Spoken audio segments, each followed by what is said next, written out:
혹시 중요한 자리에서 누군가를 설득하려다가 오히려 더 단단한 벽에 부딪힌 것 같은 기분 느껴보신 적 있으세요? 오늘은요, 바로 그런 상황에서 우리의 소통 방식을 완전히 뒤바꿔줄 새로운 모델, QLGRC Q에 대해 한번 제대로 파헤쳐보려고 합니다. 이게 단순히 말 잘하는 기술이 아니에요. 이걸 이해하면 비즈니스는 물론이고 어쩌면 우리 삶의 모든 인간관계가 달라질 수도 있습니다. 근데 한번 생각해 보세요. 왜 사람을 설득하는 게 이렇게나 어려울까요? 정말 완벽한 논리와 데이터를 가지고 이야기해도 상대방은 꿈쩍도 안 할 때가 너무 많잖아요. 도대체 이유가 뭘까요? 정답은 바로 여기 있었습니다. 문제는 내 논리가 부족해서가 아니었어요. 우리가 설득하려고 하는 그 시도 자체가 상대방의 뇌에 위험 신호를 보내는 스위치였던 거죠.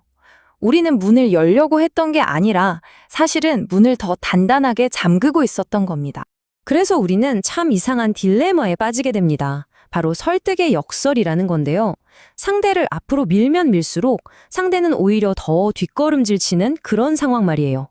대체 우리가 뭘 잘못하고 있었는지 그 역설의 한가운데로 들어가 보겠습니다. 우리가 저지르는 가장 치명적인 실수는 바로 이 순서입니다. 우리는 보통 상대를 먼저 설득해서 내 말을 이해시키려고 하잖아요. 하지만 사람의 마음은 정반대로 움직여요.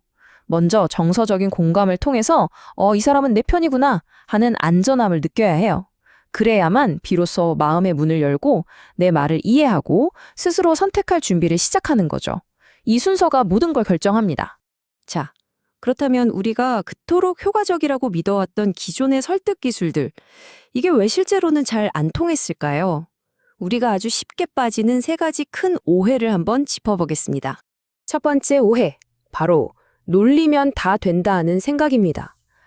우리는 보통 상대방이 굉장히 이성적인 존재라고 생각하잖아요.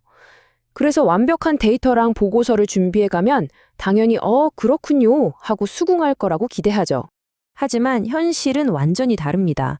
우리 뇌는요, 논리회로보다 감정회로가 훨씬 먼저 작동하거든요.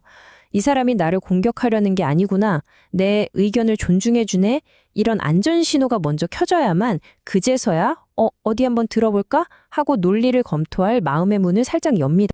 두 번째 오해는 이런 겁니다. 상대방이 결정을 못 내리는 이유가 정보가 부족하기 때문이라고 생각하는 거죠. 그래서 아직 이해를 못했나? 더 자세하게, 더 많은 자료를 줘야겠다. 이렇게 생각하면서 계속해서 정보를 퍼붓습니다. 근데 진짜 문제는 정보의 양이 아니었어요. 그 수많은 정보를 걸러낼 나만의 기준이라는 필터가 없는 게 문제였던 거죠. 이 필터가 없는 사람은 결정을 미루는 게 아니라 아예 결정 자체를 포기해버려요. 마치 나침반도 지도도 없이 망망대해에 떠 있는 것과 똑같은 상태인 거죠. 그리고 마지막 세 번째 오해. 우리는 흔히 설득을 굉장히 유창하게 막힘없이 말하는 능력이라고 생각해요. 마치 멋진 연설처럼요. 저 사람처럼 청산유수로 말하면 결국 이길 수 있을 거라고 믿는 거죠. 하지만요, 진짜 설득의 고수들은 말을 아낍니다. 대신 아주 정교하게 설계된 질문을 던지죠. 왜냐고요? 질문이야말로 상대방에게 생각의 주도권을 넘겨주는 가장 강력한 도구이기 때문이에요. 결국 스스로 생각하고 스스로 깨닫게 만드는 것, 그게 진짜 설득인 겁니다. 자, 이제 문제점이 뭔지 충분히 알았으니까 드디어 해결책으로 넘어가 보겠습니다. 그 이름은 바로 QLRCQ 모델입니다. 이 모델은 아마 설득에 대한 여러분의 관점을 180도 바꿔놓을 겁니다. 이 QLRCQ라는 건요, 어떤 화려한 말솜씨가 아니에요. 이건 오히려 상대방의 머릿속 지도를 함께 그려나가는 탐험 과정에 가깝습니다. 그 사람이 어떤 기준으로 세상을 보고 있는지, 뭘 중요하게 생각하는지 정확하게 확인해 나가는 아주 체계적인 소통의 사이클이죠. 이게 정말 중요한 생각의 전환인데요.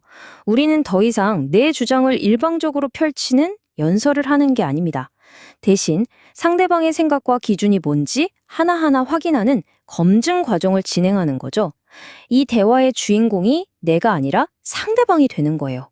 그럼 이 QLRCQ 사이클이 구체적으로 어떻게 작동하는지 한 단계씩 아주 자세하게 뜯어보겠습니다. 생각보다 간단한데 정말 강력해요. 자, 하나씩 볼게요. 첫 번째, Q는 question, 질문입니다. 내 의도를 숨기지 않고 순수하게 상대의 관점을 묻는 거예요. 두 번째 L은 listen, 경청이죠. 맞다 틀리다 평가하지 않고 그냥 있는 그대로 받아들이는 겁니다. 세 번째 R은 react, 반응인데요. 이건 상대의 감정을 인정해주는 당대예요. 아, 그 점이 힘드셨군요. 처럼요. 네 번째 C는 confirm, 확인입니다. 내가 제대로 들었는지 상대방의 말로 다시 한번 확인하는 거죠. 그렇다면 OOE가 가장 중요하다고 생각하시는 게 맞을까요? 이런 식으로요. 그리고 마지막, 만약 아직 핵심이 불분명하다면 다시 질문, 리퀘스천으로 돌아가서 이 사이클을 반복하는 겁니다. 여기서 핵심은 이 과정을 딱 한 번만 하고 끝내는 게 아니라는 거예요. 이건 순환고리, 그러니까 루프입니다. 상대방의 진짜 생각과 기준이 수정처럼 명확해질 때까지 이 사이클을 계속해서 반복하는 거죠. 이 반복의 횟수가 곧 설득의 깊이를 결정합니다.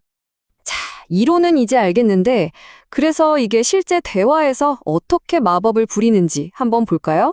아주 구체적인 사례를 통해 기존 방식과 얼마나 다른지 명확하게 보여드릴게요. 정말 흔하면서도 의사 입장에선 답답한 상황이죠. 환자는 안 아프니까 괜찮다고 생각하고 의사는 지금 치료 안 하면 나중에 큰일 난다고 생각합니다. 여기서 보통 의사들처럼 설득을 시작하면 환자는 바로 방어 모드로 들어가겠죠. 자, 한번 보세요. 의사는 치료하셔야 합니다. 라고 다그치는 대신 질문을 통해 환자의 기준, 즉 통증이 없으면 괜찮다는 그 생각을 먼저 확인하고 인정해 줍니다. 바로 이 순간 환자는 마음의 방어벽을 스스로 내리게 돼요. 그리고 바로 그때 의사는 환자가 자신의 기준을 스스로 돌아보게 만드는 결정적인 재질문을 던지죠.